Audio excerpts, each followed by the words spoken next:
अस्सलाम वालेकुम व्यूअर्स, कैसे हैं आप सब लोग। उम्मीद है कि आप सब बिल्कुल खैरियत से होंगे।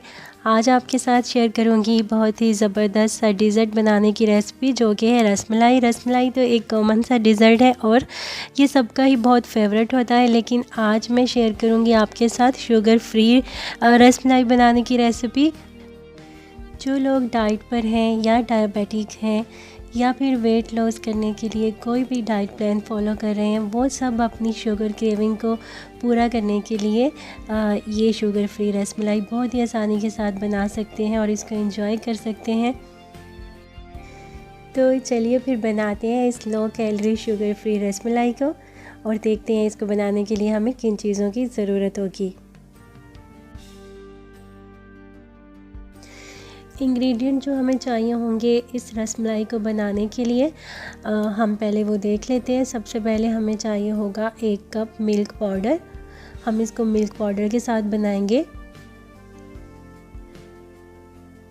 1 कप हम मिल्क पाउडर ले लेंगे। किसी भी अच्छे ब्रांड का हम मिल्क पाउडर ले लेंगे, या जो भी मिल्क पाउडर आप यूज़ करते हैं उसके साथ आप इसको बना सकते हैं। और ये एक मेजरिंग कप मैंने लिया है, ये हम लेवल करके तो 1 कप हम मिल्क पाउडर ले लेंगे।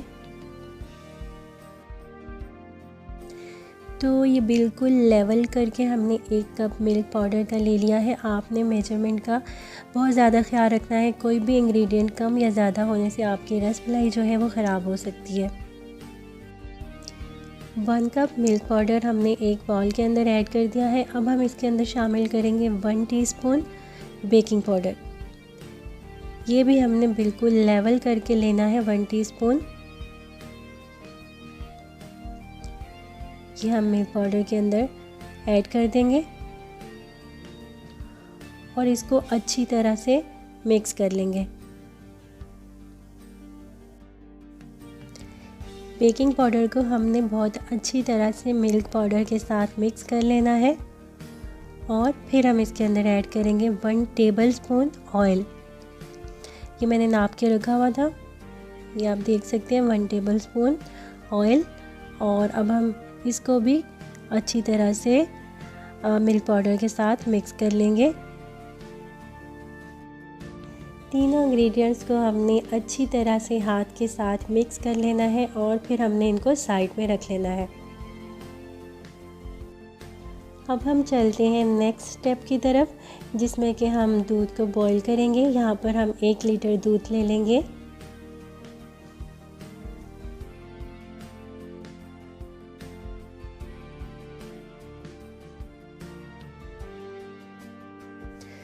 अब हम दूध के अंदर शामिल करेंगे शुगर का सब्स्टिट्यूट, ये शुगर फ्री स्वीटनर। इसको आर्टिफिशियल स्वीटनर भी बोला जाता है। ये आप किसी भी ब्रांड का यूज़ कर सकते हैं। मैं स्टीवियाना का यूज़ कर रही हूँ। यहाँ सऊदीया में ये ज़्यादा इस्तेमाल किया जाता है। इसके अलावा ट्रॉपिकाना स्लिम का भी अच्छा होता है। तो ये मैं इसके अंदर तकरीबन 6 सैशे जो है वो डालूँगी और ये एक सैशे जो है 2.5 ग्राम का होता है। और मैं 1 लीटर दूध के अंदर ये 6 सैशे जो इसके हैं वो डाल दूँगी, जो कि बिल्कुल इनफ है 1 लीटर दूध के लिए। जितनी मिठास हमको रिक्वायर्ड होती है वो हमें मिल जाती है। तो ये आप अपनी चॉइस के हिसाब से भी डाल सकते हैं, आपको जितना मीठा पसंद हो उसके हिसाब से भी आप डाल सकते हैं। मैं सैशे वाला यूज़ करती हूँ, आपको ये बोतल में भी मिल जाएगा। और अब यहाँ पर हम इसके अंदर ऐड कर देंगे 6 से 7 इलायचियाँ। इनको हम इस तरह से खोल कर दूध के अंदर डाल देंगे और फिर हम दूध को बॉईल होने के लिए रख देंगे स्टोव पे। फ्लेम को मैंने ऑन कर दिया है और दूध को मैंने मीडियम फ्लेम के ऊपर बॉईल होने के लिए छोड़ दिया है। जब तक दूध बॉईल हो रहा है हम रसमलाई की बॉल्स बना लेंगे। ये 3 इंग्रेडिएंट हमने मिक्स करके रख लिए थे, मिल्क पाउडर, बेकिंग पाउडर और ऑयल। अब हम इसके अंदर शामिल कर देंगे 1 अंडा। ये रूम टेम्परेचर पे था एक जो है, इसको अब हम तोड़ के इसके अंदर शामिल कर लेंगे और अच्छी तरह से इसको मिक्स कर लेंगे। एक को अच्छी तरह से मिक्स करने के बाद आपने इसको 2 से 3 मिनट के लिए रेस्ट दे देना है और उसके बाद फिर आपने इसको हल्का सा गूंद लेना है। ये आप देख सकते हैं 2 से 3 मिनट के बाद ये थोड़ा सा सेट हो जाता है और इसकी जो स्टिकीनेस होती है वो ख़त्म हो जाती है। और आपकी बहुत ही स्मूथ सी और सॉफ्ट सी डो जो है वो रेडी हो जाती है। आपको इस बात का ख्याल रखना है कि आपकी डो जो है वो ना तो बहुत ज़्यादा हार्ड होनी चाहिए और ना ही बहुत ज़्यादा सॉफ्ट होनी चाहिए। अब हम इस डो की बॉल्स बना लेंगे। आप चाहें तो डो को पहले कट कर सकते हैं इक्वल पार्ट्स में, ताकि आपकी जो बॉल्स हैं वो सारी एक ही साइज़ की बने। लेकिन मैं अंदाज़े से बना रही हूँ, आप चाहें तो इस तरह से कट करके बना सकते हैं ताकि सारी बॉल्स जो हैं वो आपकी एक साइज़ की हों। और साइज़ भी आप छोटा बड़ा कर सकते हैं, छोटी भी बना सकते हैं और बड़ी भी बना सकती हैं। मैं इस साइज़ की बना रही हूँ, आप देख सकते हैं। यहाँ पर सारी बॉल्स हमारी रेडी हो चुकी हैं। कुछ लोग इनको चिपटी भी बनाते हैं, आप चाहें तो वैसे भी बना सकते हैं, मगर मुझे राउंड बॉल्स की शक्ल में पसंद है तो इसलिए मैं इनको ऐसे ही बनाती हूँ। तो यहाँ पर दूध हमारा जो है वो अच्छी तरह से बॉयल हो चुका है। तो अब हम उबलते हुए दूध में इन बॉल्स को ऐड कर देंगे।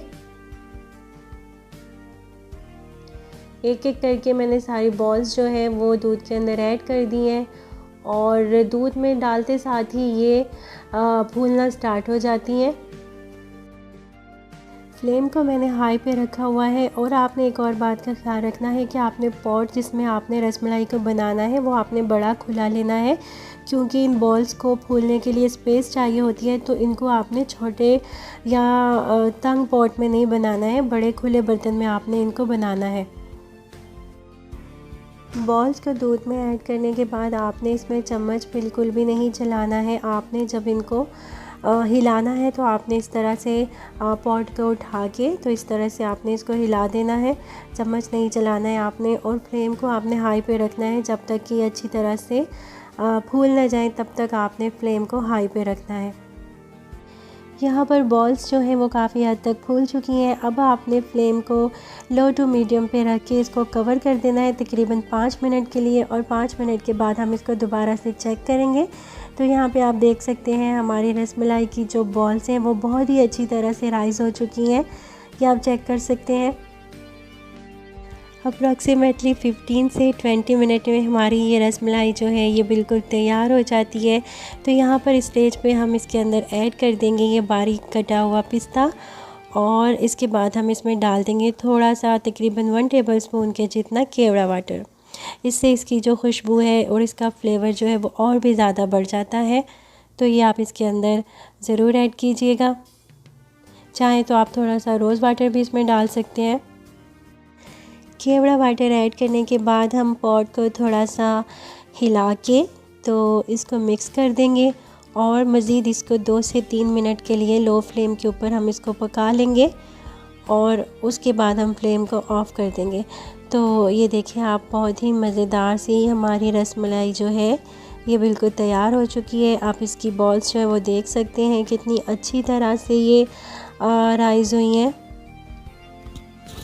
यहाँ पर मैं आपको एक टिप देती चलूँ कि रसमलाई की बॉल्स की जब हम डो बनाएंगे तो उसके इंग्रेडिएंट्स का आपने बहुत ज़्यादा ख्याल रखना है। कोई एक भी इंग्रेडिएंट कम या ज़्यादा हुआ तो आपकी रसमलाई बिल्कुल भी ऐसी नहीं बनेगी। अगर बेकिंग पाउडर ज़्यादा हो गया तो ये टूट जाएगी, दूध में घुल जाएगी, और अगर कम रह गया तो अंदर से ये कच्ची रह जाएंगी। जो इसकी बॉल्स होंगी उसके अंदर गुठली रह जाएगी, वो अंदर से सही तरह से नहीं पकेंगी। तो मेज़रमेंट का आपने बहुत ज़्यादा ध्यान रखना है। यहाँ पर रसमलाई को ठंडा होने के बाद मैंने फ्रीज़र में रख दिया था और ये बहुत अच्छी तरह से चिल हो चुकी है।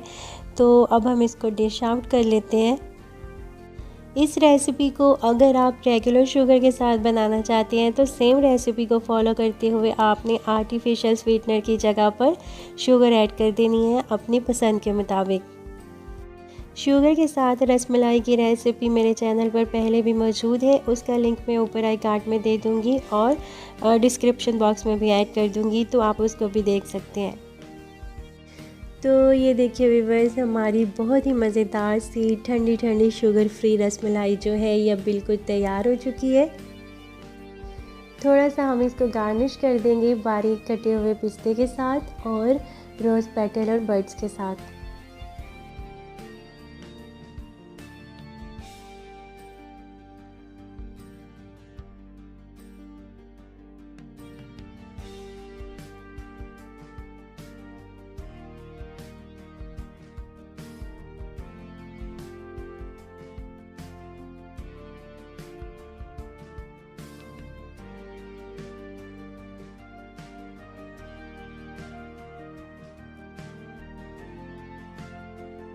तो अब वो लोग जो डायबिटिक हैं या शुगर नहीं खा सकते, तो वो इस ईद पर शुगर को बिल्कुल भी मिस नहीं करेंगे। वो अपनी शुगर क्रेविंग को ये वाली रसमलाई बनाकर पूरा कर सकते हैं। तो व्यूअर्स, ये तो थी मेरी आज की रेसिपी। अगर आपको अच्छी लगी हो तो रेसिपी को लाइक ज़रूर कर दीजिएगा। अगर आप मेरे चैनल पे नए हैं तो मेरे चैनल को सब्सक्राइब ज़रूर कर लीजिएगा। अपना ढेर सारा ख्याल रखिएगा और मुझे दुआ में याद रखिएगा। इंशाल्लाह मिलते हैं फिर किसी नेक्स्ट वीडियो में। तब तक के लिए अल्लाह हाफिज़।